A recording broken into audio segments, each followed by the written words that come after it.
हैदराबाद के car showroom की तरफ से मुबैना तौर पर सोशल मीडिया पर वीडियो पोस्ट करते हुए 26,000 रुपये में कार की फरोख्त का वीडियो पोस्ट किया गया।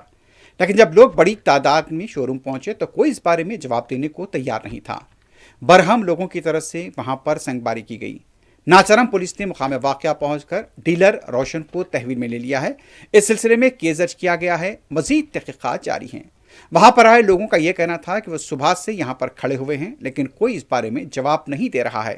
इस बात की जमकर तशहीर की गई थी कि 26,000 रुपये में कार फरोख्त की जाएगी, लेकिन यहां पर कोई जवाब देने के लिए मौजूद ही नहीं था।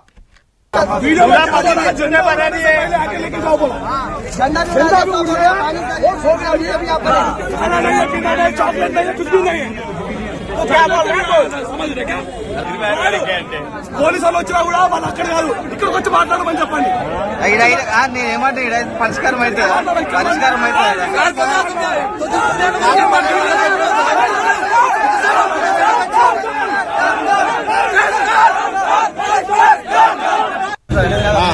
ఇరవై 6,000 కార్ ఇస్తామని వచ్చాము. ఇక్కడికి 9 గంటలకు వచ్చినాం.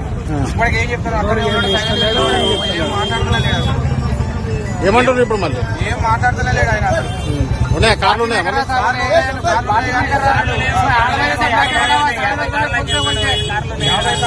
ఇన్స్టాగ్రామ్ లో మొత్తం ట్రోల్ చేసిన అంత పబ్లిక్ మొత్తం చూద్దామని అయితే ఇప్పుడు వచ్చినాక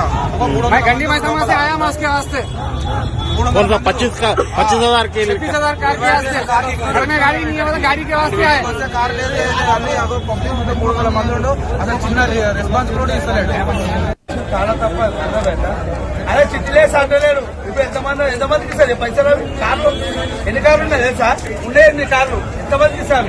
50 చెప్పినా 50 లేవాడా? మీరు డబ్బులు ఇచ్చిండ్రా? ఎన్ని కార్లు? మీరు డబ్బులు ఇచ్చిండ్రా? డబ్బులు కట్టిరా? డబ్బులు ఏం కట్టలేదు సార్. మేము పొద్దుగాల 5 గంటలకు వచ్చి కూపురం, ఇలా 5 గంటల వరకు ఇస్తారని చెప్పి కూపురం. ఇప్పుడు వచ్చేవారికి 100 మంది ఉన్నారు. ఎవరు కట్టిస్తారు అవి? ఎక్కడి నుంచి వచ్చారు మీరు? కార్లు సార్ 26,000లకు. ఎక్కడి నుండి వచ్చారు మీరు? ఎక్కడి నుండి వచ్చారు? నేను వచ్చిన చార్మినార్ నుంచి వచ్చిన. నేను ఆలయ నుంచి వచ్చాను సార్. 4 రోజులు అయింది కాబట్టి ఆలయ నుంచి వచ్చి 4 రోజులు అయింది కాబట్టి అన్న మోత్కూరు ఆత్మకూరు నుంచి వచ్చినాం. రేపు సాయంత్రం వచ్చినాం. ఇప్పటిదాకా 2 రోజులు ఇల్లు అన్నం కూడా లేదు.